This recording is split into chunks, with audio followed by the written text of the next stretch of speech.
క్రౌంచ పర్వతం. ఈ పర్వతం చాలా అందమైన పర్వతం, దేవతలకు నివాసం కలిగించిన పర్వతం.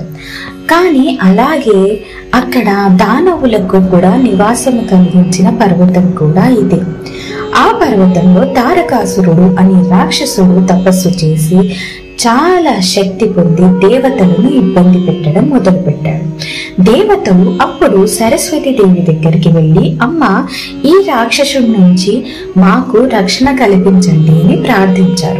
అప్పుడు సరస్వతి దేవి క్రోధంతో క్రౌంచ పర్వతాన్ని శపించింది.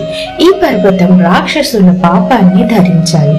ఈ భూమి మీద రాక్షస శక్తి ఎక్కడ ఉన్నా అది అంతా ఈ పర్వతానికే చుట్టుకుంటుంది. ఈ పర్వతాన్ని దాటిన వారు అనర్థాలకి పాలవుతారు అని.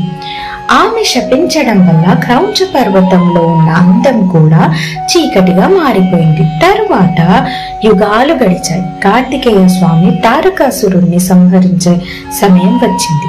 ఈ పర్వతంలో ఒక ద్వారం చోటు చేసుకుంది. ఒక ద్వారం లాగా క్రియేట్ చేయబడింది. అక్కడ నుంచి ఆ పర్వతానికి ఇచ్చిన శాపం పూర్తయింది. సరస్వతి దేవి యొక్క శాపం కార్తికేయ స్వామి యొక్క వెలుగుతో తిరిగి జ్ఞాన ప్రకాశంగా మారింది. అలా క్రౌంచ పర్వతం శాపం నుండి మోక్షం పొందింది. సరస్వతి దేవి యొక్క వాక్కు శక్తి మహిమ